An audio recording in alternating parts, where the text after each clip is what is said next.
bad news? The good news is that I was on the committee.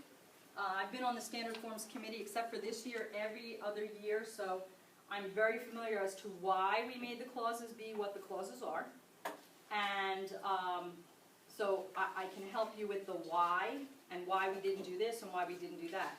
That being said, in 2 weeks they will be presenting a proposed agreement of sale, a new agreement of sale, which is not that bad because we did the hard work before. So when we get to the parts of the agreement of sale that are proposed to be changed, I have those changes already, and I need your input. Because one of the most confusing clauses in the agreement of sale is the home inspection clause. Okay, people don't understand the time frames, they don't understand, and we find that we understand it, and we're trying to explain it to other agents who think that they have more time to respond than what they do. That's the clause they're still struggling with, and they gave me 4 different proposals of what they're trying to get, and they asked for your input today. I said I was teaching a class. They said, well, if you could get the input of your class as to what you think would be easier. So when we get to that clause, I'm going to be looking for some input on the 4 different recommendations that they have to try to make it easier for everybody to figure out what the time frames really are. I know what they are, but everybody doesn't interpret them the same way. So we're going to try to make it easier, as easy as possible to interpret them. The one thing I will tell you that I do like about the new changes a lot is that what we have found in the agreement of sale is that a lot of people fill out the agreement of sale and they review it with the buyers and they never turn over the pages to read the notices. The notices about Megan's Law, about the EPA, all the things that explain what a home inspection is for. All of those items, people rarely continue in the agreement. They say, oh, these are just notices, read through them, and they don't explain them. That's always been a problem. So what they are doing now is they are putting them into the appropriate areas of the agreement of sale, which is a really good thing. So when you get to sewer inspections and things, the notices about what kind of sewer you have been moved into the contract. And it doesn't really lengthen it that much. I think that's actually a really good thing. Megan's Law is in there because you have liability for anything that you don't cover that you should have covered. So every one of your buyers should be made aware of the website to search for potential sex offenders in the area, even though that database is not, from what I understand, totally accurate and up to date. You have an obligation to be sure they do that. You also have an obligation as a buyer's agent to point them to EPA.gov. There are, in areas around here, Superfund sites. That means they have dumped things that could be considered toxic and then they put cleaning stuff on it. And you have a duty to be sure that you tell every buyer, go to EPA.gov and look at the property address. And Will, did we have this in the one of your first transactions we found out? First. Your very first transaction, I told Will, he's like, what? And they didn't go forward because the Superfund site was in their backyard in King of Prussia, very well-known area. There was a huge Superfund site. But if you're not from the area and the buyer's not from the area, and you don't really point out why they need to go to EPA.gov, you don't want them to move in and find out that, you know, there's all of these toxic chemicals that could be in the area. We have it in every single township. So those kind of things are in the notices, and they're trying to put them more in the agreement of sale so you don't just gloss over them. Okay, any questions on that? Yeah, Kevin. Yes, yes. So you're integrating those that information into the body of the agreement of sale. Are you also putting those websites in there too? Yes, they've always been there. No, but I mean EPA.gov. The new forms. Yeah, yeah. They just moved them. So where it's red, so you'll see red, they just put the words from the back. Actually, blue is just moving from the back, red are new words. So mold and But again, those fungi. websites that you made reference to, they'll be on that? Yeah, they always were. They Okay. still are. All Yep. right. Okay, so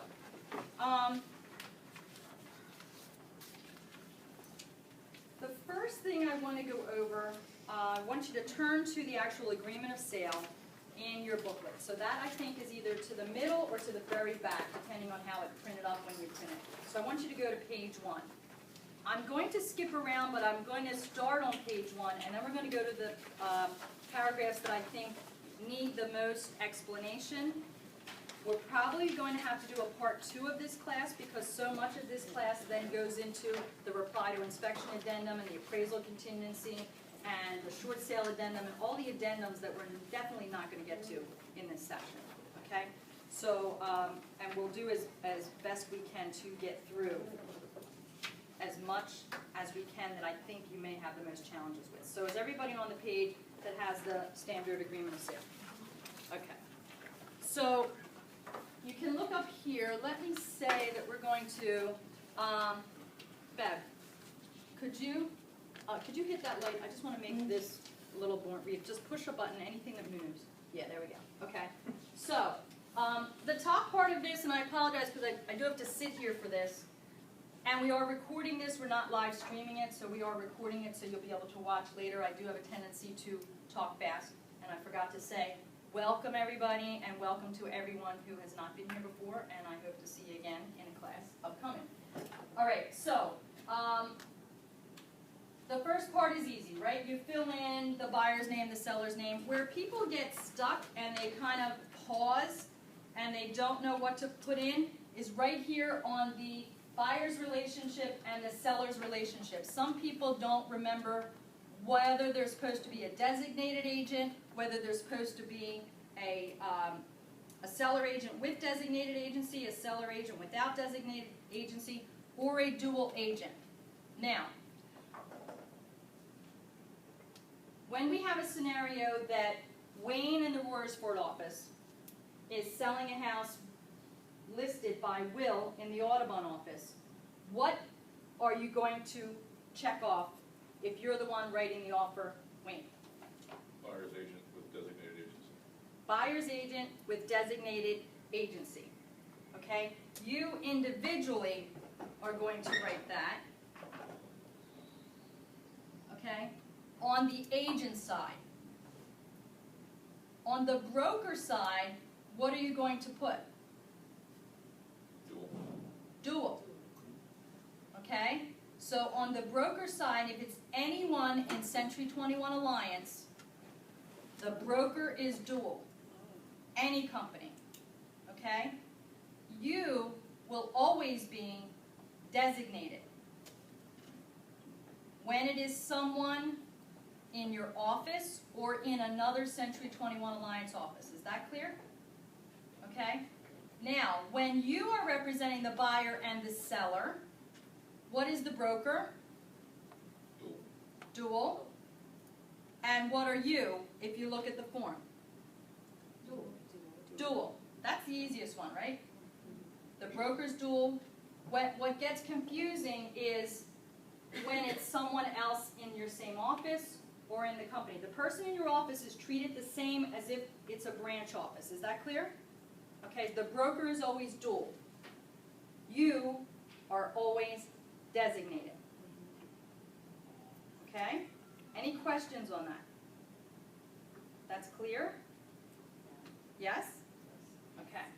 So when you are writing an offer on a Weichert listing, what goes on the agent side? It's a co-op listing. What are you putting on the agent side?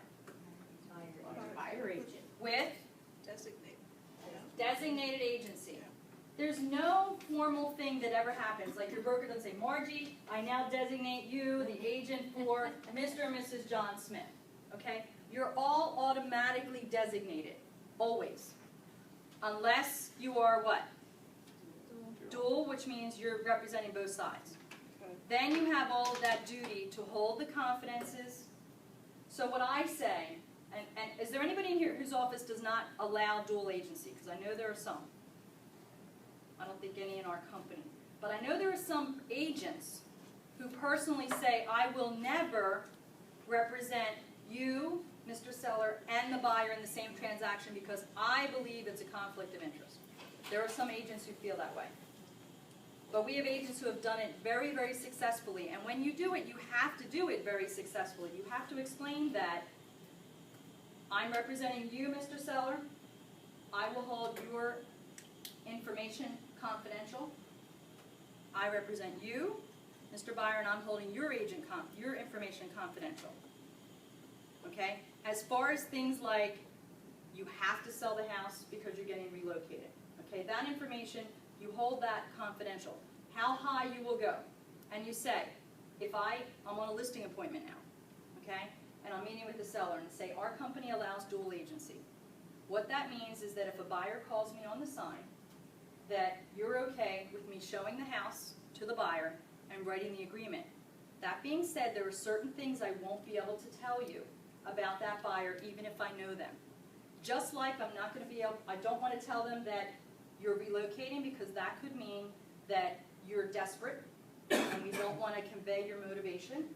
And if I know that they just inherited a big trust fund and that they have the ability to go to asking price, I can't tell you that. So there are certain things you're going to ask me that I won't be able to tell you. They usually have to do with money and motivation. Okay, so if you can remember that. Money and motivation is what you cannot disclose in a dual agency situation. Then you say, we've done that, but we do it very successfully, and you're not going to take any price you don't want to take anyway, and you say to the buyer, you're not going to pay any price that you don't want to pay. No one is ever going to force you to take more, or to take less, or to pay more. So you give them that control, and that's what I recommend you always remember to do, because the thing that gets buyers backs up or sellers backs up is when they feel that they don't have control and a salesperson like you is going to be pushy. Okay, that's when their antennas are going to go up. You always want to make sure when you're explaining anything that you say, you will always be in control. Okay, and in a dual agency situation, I'm not going to tell them that I know that you'll take $250 on your $265 house. I'm not allowed to tell them that. Okay, and you say to the buyer, I'm not going to tell them that you have the ability to pay cash if you want to. Because all you need to put on this BFI is enough to show that you have the ability to buy this house. BFI is buyer's financial statement. You all know that, right? They don't have to put everything they own on there. They don't have to put all of their assets. They only have to put enough to show where the money's coming from and that that's the money that they're using to purchase the property. You don't want them to ever put something on there that they don't have the ability to use. I knew this was going to happen. I'm going to shift over to other forms, the BFI form. Okay? It's just going to happen naturally. Any questions on any of that? Yes. Yes, Kathy. I got a sign call on a listing, and this buyer may put an offer in, but I don't have a buyer agency agreement with her. Am I still acting as a dual agent if I'm the one who helped her fill out the agreement of sale on the property? Did you already help her fill out the agreement of sale? No. Not yet. No. Okay. So what's the answer to the question? Who knows the answer? Yes, what? She's a dual agent. You're a dual agent, but what must she do? Sign it. You must give, let's go to the buyer agent form. Again, here we go, we digress to another form. Okay, let's go to the buyer agent form. So the question was, for those who could not hear, it's being recorded, you get a sign call on a listing, what are you to the buyer? Okay, you are a dual agent. Once you establish, you're nothing until you establish the relationship with the buyer in writing. You explain what their options are. I did the Okay. consumer notice. Okay, so the buyer agency, the consumer notice, the Pennsylvania law, it's a two-part law. This is how I explain to a buyer. We have a two-part law in Pennsylvania. The first thing I'm obligated to you is to explain a consumer notice, which is not a contract, and it shows you your rights and how you can be represented. The second part of the law is that you choose how you want to be represented. You choose the relationship that we're going to have. In our company, we practice buyer agency, which means we are your advocate and we look out for your interests. Which means if I don't have a contract with you, making me be your advocate, that when I go through a property, if I see anything that I think will affect the value, if I know that there's a property down the street that sold for a lot less than this asking price, I can't even tell you that information unless you and I are in a business relationship. And if you explain it that way, there is no one who will not sign a contract with you, even if it's for a week or 30 days or 2 days or just for this house. But the whole thing is you must get a relationship established in writing with every buyer. Yes? Do you need to ask them if they already have a relationship with another agent? The very first question after the name is, do you have a business relationship with any other agent? Absolutely. You have a duty to ask that question at every open house that you have when a buyer comes in. Have you signed, not are you working with an agent, because everybody's gonna say what? Yes, I'm working with an agent, I have, because they don't want you to bother them. Right. Say, have you signed a contract to work with any other agent as your advocate? They're like, what? No, I haven't signed anything. So you're just kind of out here, just kind of looking, and then you go into how many homes have you looked at? Why didn't you buy any of those? You know, what is it that you're looking for? How soon do you need to be in? You get into all those other questions. Okay? So, like residence buyer agency, yes. One quick question regarding the dual. I want a listing appointment and I talk to the seller about this dual, and if he says, no, I do not want you representing, then right off the bat, if I get an agreement, I get somebody to call on that, I have to come to you because we find another agent to take care of the buyer. Can do that. I would always seek first, remember, the first thing in negotiations, always seek first to understand. Always. How to win friends and influence people is number one. Seek first, always understand. So you must have a reason for saying that. May I ask what it is? That should be a line that you should all have in sales. You must have a reason. Somebody says, how long have you been in the business? Well, you must have a reason for saying that. May I ask what it is? Well, I want to know how experienced you are. I say, that's what I thought. Because most people ask that question and they want to know what experience is. And yes, I've only been in the business a couple weeks. However, my broker has been in the business for 25 years, and my mentor, who I can go to with any question whatsoever, has been in the business for 15 years. So if it's experience that you're concerned about, then yes, you know, I think we'll be able to handle that, because if I don't know the answer, I will have someone to go to. But back to your question, after they say what their reason is, and why do you think most sellers don't want you to be a dual agent? What do you think they think? Because they think we're not representing to their benefits. Right, so when they feel that you may not be fair to them, you have to explain, say, I can help and advise you in everything. The only things I cannot do are to talk about motivation and money, okay? So I can't tell you about them, and I can't tell them about you. And Mr. and Mrs. Seller, if it was an agent from another company, I wouldn't know that information anyway. Right. Okay?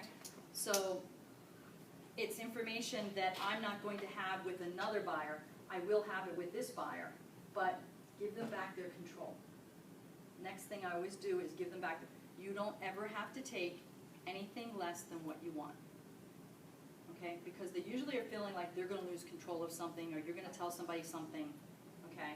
Find out why, and then you can go to handling the objection. I understand how you feel, and lots of other people have felt the same way, but usually after I explain to you what it really means, and that you're still in control, most sellers don't have a problem with it, and we do it successfully all the time. Okay? Attorneys don't like dual agency because an attorney's office is not allowed to represent, you know, husband against wife in a divorce. They're not allowed to sit at the table representing two people, so they don't like dual agency. They weren't happy when it got approved in Pennsylvania back in the early 90s because they don't think you can serve two masters, and you get that whole legal thing. So, all right. The rest of the page there just talks about what dual agency is. You must get initials on the bottom of every page, okay? Pretty self-explanatory, right? Okay, let's go to page 2.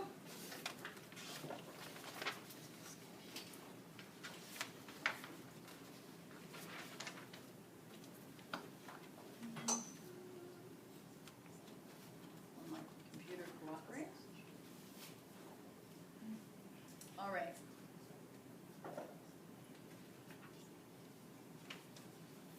The only thing they're doing in the new agreement that's coming out is they're adding a third line there for deposits.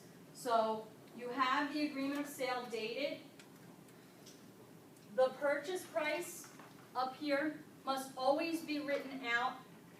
When you do it with zip forms, it's actually doing it for you, so you don't have to go that. When you fill it in, it's going to do what it does there. It puts the number, and it should type it out in text. So you're going to have a deposit at the signing of the agreement. Is it always required to have a deposit at the agreement of sale? Is it required by any law or entity? No. You do not have to have a deposit at the agreement of sale. You can make your second deposit be a full amount. $5,000, $10,000, $15,000. How do you come up with the amount to make for your first and second deposit? It's customary that people give $1,000 now and then something close to 10% with your second deposit.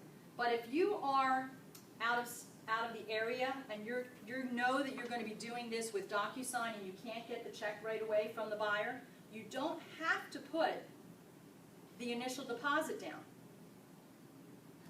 Okay? You don't have to put $500 with the signing, $1,000 with the signing.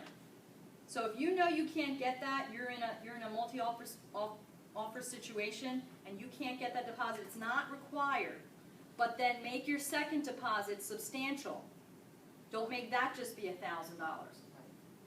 Depending on your sale price is usually how you kind of calculate that. And they'll come back. The more money that a buyer puts down is more what? Stronger for the seller, more risk for the buyer. Okay? So keep that in mind. So if you want to present a strong offer, you present a good amount of down money on a property. Okay? Minimum 5%. Strong would be 10%. Okay? Would be a combination of your first and second deposit. Kathy, how important is the second deposit? It depends, how important is the second deposit? Depends on the strength of your first deposit. Okay. Okay? So some people really want a house and they'll put $20,000 down as the first deposit. The combination of them, Robin, I think is more important. Okay? Now, in my office, we do something a little bit different than on the standard agreement of sale. We use line number 3, okay? And we say second deposit due within, is it 24 or 48, Will? 24 hours of satisfaction of all inspections. Okay? So we say due within 24 hours of satisfaction of all inspections. And we've been doing that for years, and nobody seems to have a problem with it. So the buyer's not paying that second deposit until all the inspections are satisfied. I've never heard of anybody not taking that. That's our office. Check with your broker, see if they're okay with you doing that. Okay? Letter B is very important, that you have to remember your settlement date. Anything that's within 30 days, that will be due within 30 days of the settlement date, must be by certified funds or cashier's check. You cannot give a personal check, so pay attention to that if you're within 30 days of settlement. All right?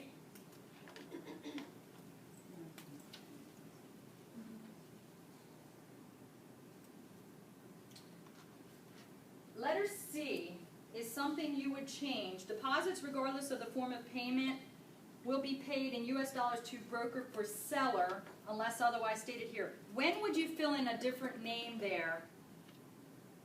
In what situation would you fill in somebody other than the agent for the seller? Power of attorney? Power of attorney meaning? That they have a power of attorney for the seller? Is that what you're asking? Nope, nope, nope. So you have your deposit money that you want to give, and it's always paid to the listing office, yes? Right. Customarily. In what situation, for example, there's no listing office? So it's a what? For sale by owner. Right. Who's going to hold the deposit money? The owner. Never. The seller, Never. the buyers. No. Broker. Buyers who? Broker. Buyer's broker will always hold the deposit. You're representing the buyer when you're writing for sale by owner. The reason you always want a broker and not a title company and not an attorney to hold a deposit, an escrow deposit, is because we are the only ones governed by the escrow laws in Pennsylvania. Only real estate brokers are governed by the escrow laws. A title company is not. So if there's a dispute over deposit monies and you want to go and the buyer says, I want my money back. They go to the title company. The deal fell through, I want my money back. Title company say, oh, okay, here you go. They're not governed by the laws in Pennsylvania. That's why UNET said, well, I have somebody, my attorney is a friend of my cousin's brother or sister, and they want to hold. No. A broker should always hold your buyer's money. Okay? Clear? For sale by owners, you become the person who holds the escrow. So you will say agent for buyer, broker for buyer. Never you, the agent. You can never hold money, right? You know that. Okay. Number 3, seller assist. Seller assist is one of the most confusing things to explain to a buyer or a seller. Would you agree? Yep. Okay? You really have to take time with this. If you're going to use a seller assist, you should know way ahead of time when you have a conversation with the buyer, when you have your listing appointment, when you're doing your buyer agency contract, that's when you say whether or not a seller assist will be something that you'll probably use and what it is. And sometimes you have to use a visual. Say, here's what we're kind of doing. You're going to give the money to the seller, and then they're going to give it back to you. Okay? A seller thinks, what does a seller think with a seller assist? You're giving them money. You're just giving the buyer money. You have to really get their heads around the fact that the buyer is giving it to you, and you're giving it back to them, but they're mortgaging it over the time. It's not, you know, it's going to increase their mortgage amount, it's going to decrease. Do it in a visual for them. If you have to even take your wallet out and say they're going to give it to you, and then you're going to give it back. It's not that you're just giving them something, because every agent who writes an offer is going to try to give the seller more so that you can give the seller assist back. And if there is no seller assist, they'll make a lower offer. What's the problem these days with putting a seller assist in an agreement of sale? Being sure the property what? Appraises. So you always have to be aware of whether the property is going to appraise. Don't forget about lender assist. Sometimes a seller cannot do a seller, you can't get any more from a seller, but the lender can assist. The buyer pays a little bit higher interest rate, and the lender can sometimes give 1% if the buyer is short. So the buyer pays the mortgage company a little bit higher interest rate, it's kind of like points, and the lender is giving it for the offer to be able to go through. Don't forget, talk to your loan officer, have them explain it to you. You can do lender assist. You have to put that in special clauses, okay, because there's no area here for seller assist. We're only talking about seller assist. So a seller assist can be an amount, a flat fee, or percentage of the purchase price. And then you all know the rules. When it's FHA, it can be no more than how much for 6%. When it's conventional, depends on the what? The loan to value ratio. So if you have a buyer only putting 5% down, what's the typical maximum seller assist that you can get with a conventional 5% down loan? 3. Yeah. Okay? 10%, usually that's 6. Okay? So you need to do all that homework ahead of time so you don't sound like you don't know what you're doing. Talk to your loan officer, talk about how you're going to structure this. Know how much cash the buyer has so you know if you have to do a lender assist, if you have to do a seller assist. Know all that ahead of time before you come to the offer. You don't want to be guessing at the time you do the agreement of sale. Make sense? Okay. So, all right. Settlement. Yes, Wayne. What's our obligation, or is it just customary to extend the courtesy when an offer comes in and they put the 3.0 in the wrong space on that line, and it says $3, and obviously my first reaction was, that can't be right. Fortunately, they also included with that their buyer's estimated closing costs, the entire sheet. And you could see that they were requesting 3%. Is there an obligation to correct that, or, I mean, we ended up doing that, and as part of the counter back to them was correcting that, but I didn't know is there an obligation, or what do you do in a situation like that customarily? My feeling is that your job is to look through the whole agreement of sale to be sure that you are presenting exactly the buyer's intended offer. So I always go to the intention. Whenever you're looking at anything in any contract, it's always the intention. So if the intention is not clear, it would do you better to clear it up now than to wait for later. That being said, what has happened, and I have had agents in my office and agents in other offices who missed seller assist, and they ended up giving up their whole commission because they didn't put on the seller's closing costs, they didn't look. That happened more when the seller assist was on a different page. It hasn't happened since we moved it to the same page as the pricing. So don't always just look at the price and the settlement and don't go anywhere. That's why we moved it here. It used to be on the second page and people missed it. And that's not a pleasant thing. So you want to be sure that you're very clear and you look at that price, you look at the settlement date, and you look right there at the seller assist. There's always a method to the madness of what we did there. Good question, though. So, settlement date is blank or before. So it can be before. Always realize that that is in there. I highly, highly, highly recommend you always avoid the last day of the month and the last Friday of the month. And if you can avoid the last 2 days of the month, you will do yourself and your clients a service. Why? You can't get service from the title company, you can't get a date, and most importantly, it is very difficult to get movers the last 2 days of the month because everybody's waiting till the last 2 days. So you'll get better service if you move it 3 to 4 days before the end of the month and never on the last Friday. Trust me on that. Plus you get paid earlier. It's always a good thing, right? I just had this question text to me from one of my agents. B, settlement will occur in the county where the property is located or in an adjacent county during normal business hours. So what she just asked me is, can we have settlement outside of Pennsylvania? I was like, well, the agreement of sale says in an adjacent county. She goes, yes, but it doesn't say, like, what if you're in, I don't know, what a county is close to Delaware? Chester. Chester. Why can't it be in, what's another county, like Kent County or Newcastle County? Why couldn't it be there? I guess it could, but you have to be, it doesn't say it has to be in Pennsylvania.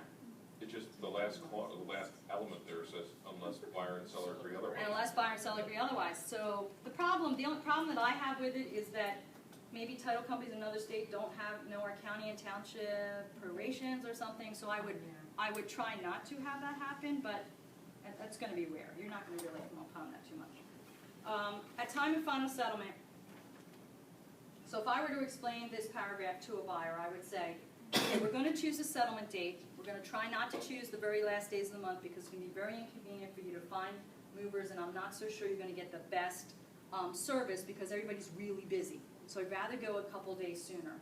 As the buyer, it may cost you a couple dollars more, $15, $20, $50 more in interest, but it's more important to me that you have good service, and I hope you would agree you'll have less complications with getting movers and everything. Okay, so let's choose a date. Boom, you get the calendar out, you choose a date. Now it'll be on or before, so if we have to move things, if you find out you can't get off that day, we can move it before. If we have to move it after, then it could be a problem, but we want to represent as close as possible to the settlement date that we're doing. At the time of settlement, we're going to title company is going to prorate taxes. So your mortgage company is going to ask for a certain amount of money for your taxes to go into escrow. The seller has already paid, for example, the school taxes until the end of the year.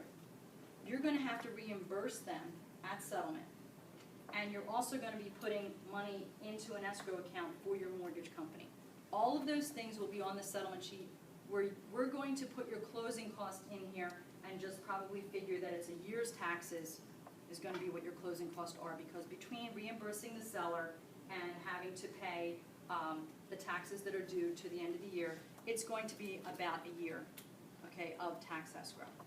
And they'll just go like, okay, whatever, all right, because they're not going to understand anything. Wouldn't you have covered that when you did the estimated buyer's closing costs? Right? I mean, wouldn't you do that calculation before you even got here? Yeah, but you're probably doing the closing costs after you do the agreement of sale. Do you do it before? We do the estimated closing costs so they can see what they're going to pay before we even Before, get but those. do you go through them in detail Yeah. then, or you just show them the bottom I line? do. Okay, all Because right. that way they know what, when they Okay, put that number down on this okay, form, they understand it. okay. I So mean, that's what I do, but that's fine. it doesn't mean everybody. So what Will's saying is you go into trend and you do the closing cost and you figure out, okay, it's probably not a bad idea. It's probably a good idea now that I think about it on what I usually recommend that you do, and that is go into trend and put in 2, 3, maybe 4 scenarios of pricing, okay? And show them what their payments are going to be, and then that helps them pick the price that you're going to offer. Okay, so that's probably, now that I'm thinking about that, that's exactly what I usually teach to do. So you go in and you say, okay, this house is listed for $275. I'm going to go into trend and I'm going to put, $250, $260, $265, $275. Okay, maybe 4 scenarios. Show them that $5,000 doesn't change their monthly payment that much, and it doesn't change their cash out of their pocket much at all. Okay?